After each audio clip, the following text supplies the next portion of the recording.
Krisis finansial 2008 itu kan ngehancurin ekonomi global. Tapi gimana kalau ternyata ada segelintir orang aneh yang udah lihat ini bakal kejadian? Nah, hari ini kita bakal bongkar buku The Big Short dari Michael Lewis buat cari tahu. Kok bisa? Kisahnya bahkan dimulai dari pengakuan aneh penulisnya sendiri.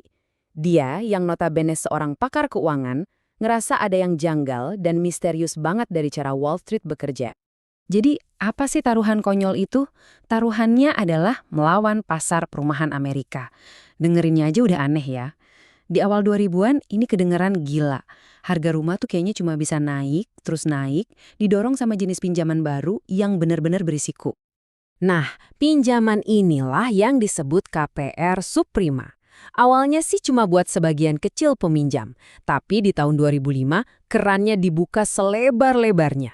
Standar buat ngasih pinjaman itu seolah-olah lenyap gitu aja. Biar kebayang separah apa situasinya, coba deh kita lihat kasus seorang pemetik stroberi. Pendapatan dia setahun itu cuma $14.000. Dan entah gimana ceritanya, dia dikasih pinjaman hampir 3/4 juta dolar buat beli rumah. Pinjaman yang udah jelas banget mustahil bisa dia lunasin. Para bankir mungkin gak lihat kegilaan ini, tapi ada loh segelintir orang luar yang justru ngelihat ini jelas banget.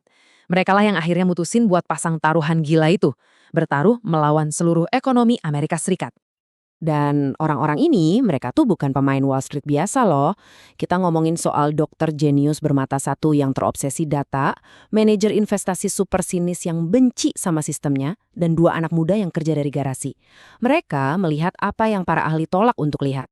Ini kan akhirnya bikin mereka mikir satu pertanyaan yang ganjil banget. Kalau taruhan melawan pinjaman-pinjaman busuk ini begitu jelas untungnya, terus siapa orang bodoh yang ada di seberang sana, yang justru bertaruh sebaliknya? Oke, buat nemuin si orang bodoh ini, kita mesti ngerti dulu nih senjata yang mereka pakai. Sebuah instrumen finansial yang bikin mereka bertaruh bahwa semuanya bakal hancur. Namanya Credit Default Swap atau disingkat CDS. Gini deh, cara paling gampang buat ngertiinnya itu anggap aja ini kayak asuransi kebakaran. Jadi, para orang luar kita ini pada dasarnya mereka itu lagi beli polis asuransi kebakaran buat seluruh pasar KPR subprima. Pasar yang udah mereka lihat sendiri mulai berasap dan siap-siap terbakar hebat. Alasan kenapa apinya bisa nyebar cepat banget itu karena ada satu mesin kiamat finansial.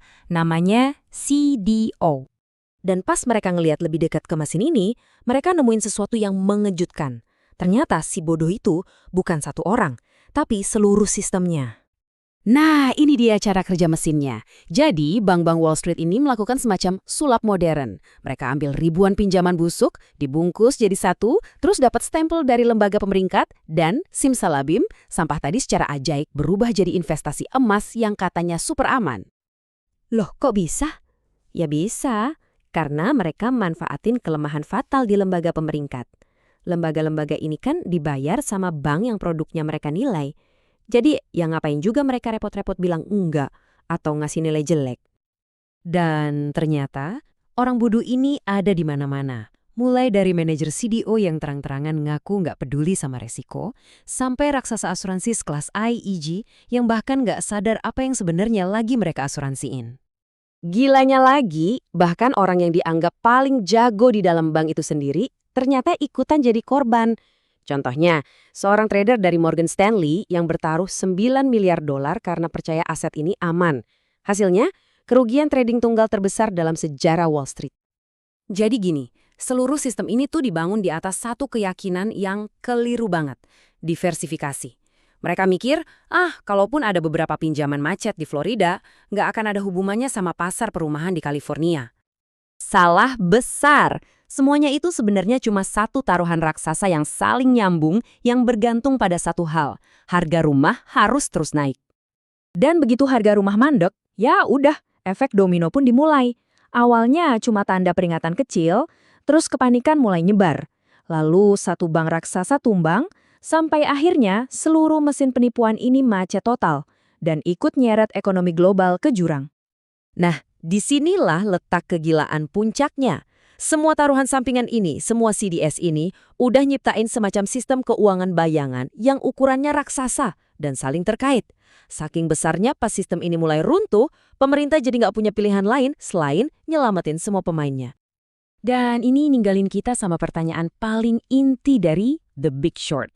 Apakah ini cuma cerita tentang segelintir penipu dan orang naif, atau ini adalah bukti cacat mendasar dalam sistem yang mungkin masih ada di sekitar kita sampai hari ini?